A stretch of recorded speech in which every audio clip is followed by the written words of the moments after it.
अस्सलाम वालेकुम। Today our topic is the origin of human life, यानी इंसान की ज़िंदगी शुरू कैसे हुई। ठीक है, तो थ्योरीज़ हैं काफ़ी ज़्यादा ओरिजिन ऑफ ह्यूमन लाइफ पे, लेकिन यहाँ पे इम्पोर्टेंट थ्योरीज़ जो हैं आज हम वो डिस्कस करेंगे जो कि बहुत ही ज़्यादा अहमियत रखती हैं। पहली है द थ्योरी ऑफ क्रिएशन। ठीक है, as a Muslim we believe on this theory, the theory of creation. ठीक है जी, ये थ्योरी हमें कहाँ से मिलती है? ये थ्योरी हमें मिलती है कुरान से। ठीक है जी, कुरान में अल्लाह पाक फरमाता है सूरह बकरा की आयत नंबर 30 पे, सूरह बकरा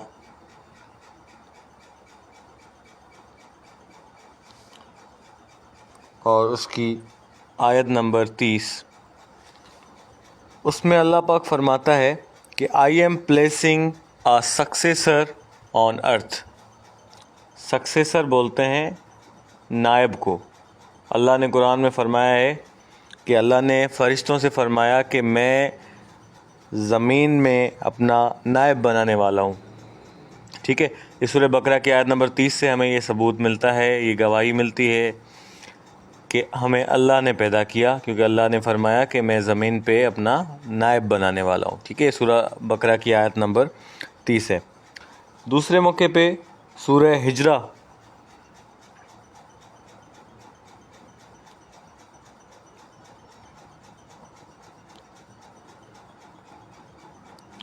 सूरह हिजरा की आयत नंबर 26 में अल्लाह पाक फरमाते हैं we created human being from clay from moulded mud, के अल्लाह पाक फरमाते हैं मैंने इंसान को मट्टी से पैदा किया।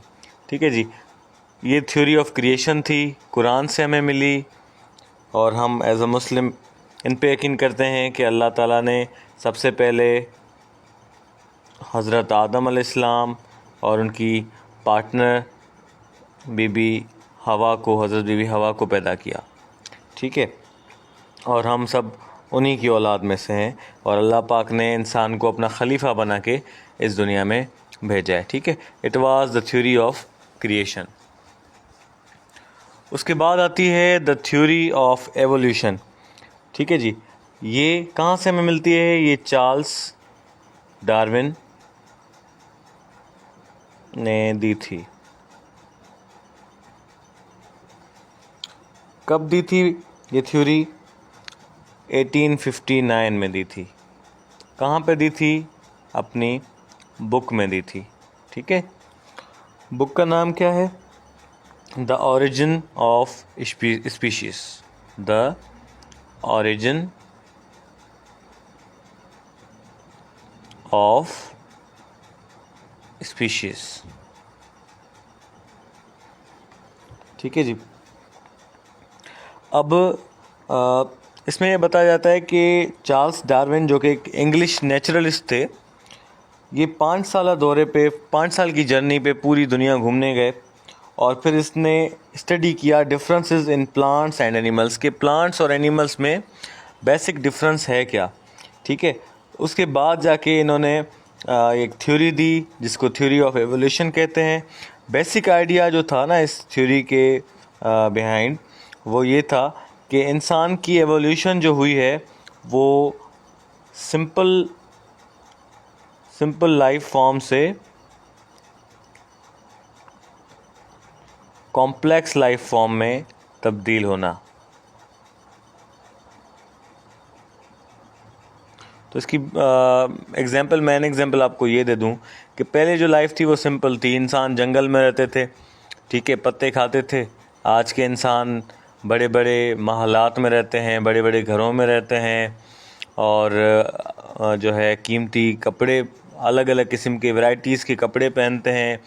जो फूड उस वक्त पत्ते खाए जाते थे और शिकार करके जानवरों को खाया जाता था, आज बहुत ही ज़्यादा वैरायटी के फूड अवेलेबल हैं। तो सिंपल लाइफ फॉर्म से कॉम्प्लेक्स लाइफ फॉर्म में इंसान की एवोल्यूशन हुई है। दूसरा, इंसान के कैरेक्टरिस्टिक्स में, फ़िज़िकल कैरेक्टरिस्टिक्स में भी जो तब्दीली आई है उसको कहते हैं थ्योरी ऑफ एवोल्यूशन। ठीक है जी, आगे बढ़ते हैं द एवोल्यूशन ऑफ ह्यूमन पे। अब इंसान की एवोल्यूशन में तकरीबन 6 मिलियन ईयर्स लग चुके हैं। ठीक है, 6 मिलियन ईयर्स, ये बहुत ही लॉन्ग प्रोसेस है। ठीक है, लॉन्ग प्रोसेस से इंसान की एवोल्यूशन हुई है। पहले जो इंसान होते थे वो तकरीबन एप लाइक थे। App is a kind of monkey, बंदर का एक किस्म है। ठीक है, अच्छा, कहा यह जाता है कि इंसानों के जो एंसेस्टर्स थे, आबाओ अजदाद थे, और जो बंदरों के एंसेस्टर्स थे, आबाओ अजदाद थे, वो मिलते जुलते थे, इसलिए इंसान की जो शक्ल हुई वो बंदरों जैसी हुई। It is in evolution theory. ठीक है जी, और ये कहा जाता है कि मोस्ट ऑफ ह्यूमन एवोल्यूशन जो हुई है वो कॉन्टिनेंट जो था वो अफ्रीका, यानी अफ्रीका में वो इंसान पाए जाते थे। फिर उनमें एवोल्यूशन आई, फिर आहिस्ता आहिस्ता अफ्रीका से जो है वो एशिया आए, एशिया से फिर दूसरे कॉन्टिनेंट्स में वो स्प्रेड हो गए।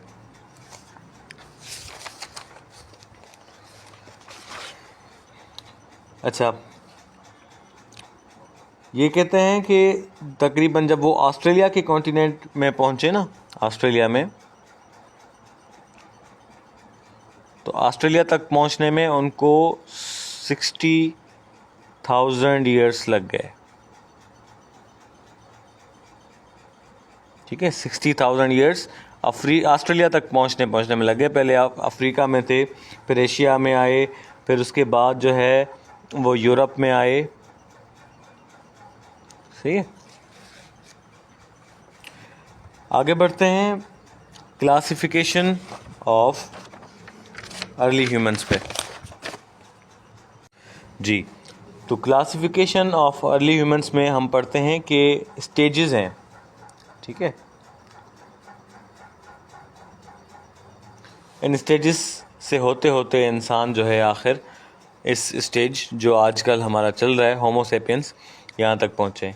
तो पहला स्टेज जो था वो था ऑस्ट्रेलोपिथेकस। ठीक है, ऑस्ट्रेलोपिथेकस। इस स्टेज को डिफ़ाइन करते हुए मैं आपको बताऊं कि तकरीबन 1 से 5 मिलियन ईयर्स, 1 से 5 मिलियन ईयर्स इस स्टेज को गुजरे हुए हो चुके हैं। ठीक है, इस स्टेज के अंदर जो लोग थे उनका जो वज़न था वो तकरीबन 40 kg के होते थे, एवरेज बताई जा रही है। ठीक है जी, ये अपराइट होते थे। अपराइट मतलब ये बिल्कुल सीधे खड़े हो सकते थे। ठीक है जी, आगे बढ़ते हैं। दूसरा हमारे पास जो स्टेज है वो है होमो हैबिलिस। ठीक है, इसको तकरीबन 1.6 से जो है 2.2 मिलियन ईयर्स हो चुके हैं।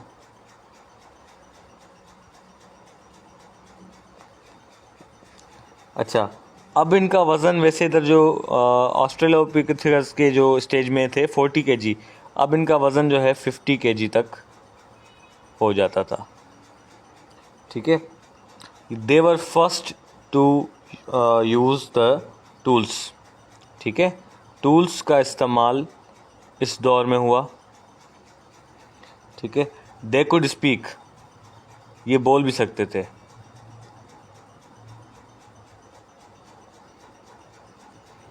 सही है जी, आगे बढ़ते हैं। हमारे पास है होमो इरेक्टस। अब होमो इरेक्टस को तकरीबन जो है 0.4 से 2 मिलियन ईयर्स हो चुके हैं।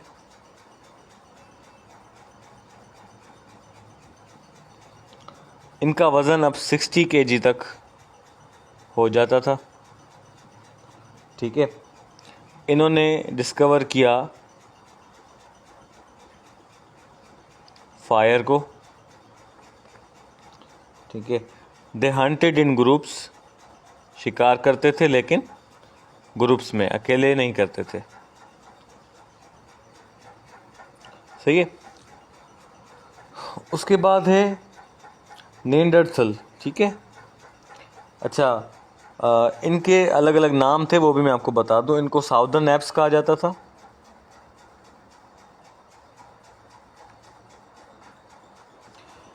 और होमो हैबिलिस को हैंडी ह्यूमन भी कहा जाता था।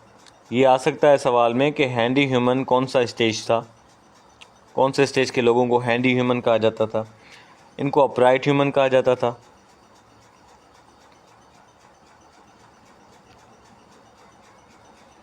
ठीक है।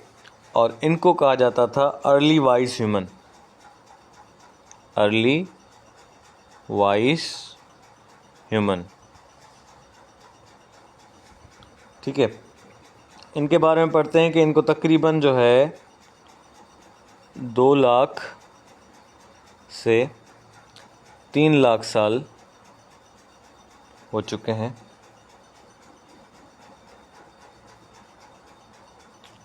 ठीक है जी। इनके बारे में बताया जाता है कि इनका वज़न जो था वो 80 kg तक अब हो जाता था। और ये फर्स्ट लोग थे जो बरियल करते थे, फर्स्ट बरियल्स, यानी दफनाते थे अपने डेथ्स लोगों को। ठीक है। अब ये स्पेशलाइज्ड थे किस चीज़ में, टूल्स यूज़ करने में। ठीक है। स्पेशलाइज्ड टूल्स इस्तेमाल करते थे।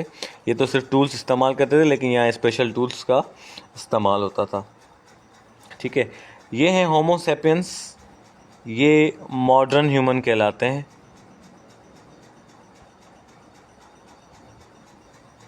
इनको तकरीबन 1,30,000 साल हो चुके हैं, ईयर्स अगो। लेकिन एक इम्पोर्टेंट बात, टू द प्रेजेंट, आज तक भी हम लोग जो हैं वो इस स्टेज में और इस ग्रुप में आते हैं, होमो सैपियंस में। ठीक है। अब हमारा वज़न 70 kg या उससे अबव तक हो जाता है, लेकिन ये जो 1,30,000 साल हमारे जो एंसेस्टर्स थे उनका वज़न 70 kg तक होता था। ठीक है। और बहुत ज़्यादा फिर आज तक हमने इसमें एवोल्यूशन आ चुकी है। ठीक है। यहाँ इम्पोर्टेंट टू नो एक चीज़ है, एंथ्रोपोलॉजी। एंथ्रोपोलॉजी किसको कहते हैं? It is the study of humans past and present. ठीक है। और वो लोग जो एंथ्रोपोलॉजी को स्टडी करते हैं वो कहलाते हैं एंथ्रोपोलॉजिस्ट। ठीक है जी। अब लास्ट में हम लाइफ ऑफ अर्ली ह्यूमंस को भी थोड़ा सा डिस्कस कर लेते हैं कि in the early days human life was very hard. ये जंगल में लाइफ गुजारते थे। ठीक है जी। जंगल में लाइफ गुजारने के बाद काफ़ी सालों तक ये जंगल में लाइफ गुजारते थे। लेकिन जंगल में जो ये लाइफ गुजारते थे ना, तो उसमें इनको कोई प्रोटेक्शन नहीं होती थी वाइल्ड एनिमल्स से, बारिश से, ठंड से, गर्मी से कोई प्रोटेक्शन नहीं होती थी। तो उस प्रोटेक्शन की वजह से इन्होंने फिर आगे चल के केव्स में लाइफ गुजारना शुरू कर ली, यानी गार वगैरह में इन्होंने ज़िंदगी गुजारना शुरू कर ली।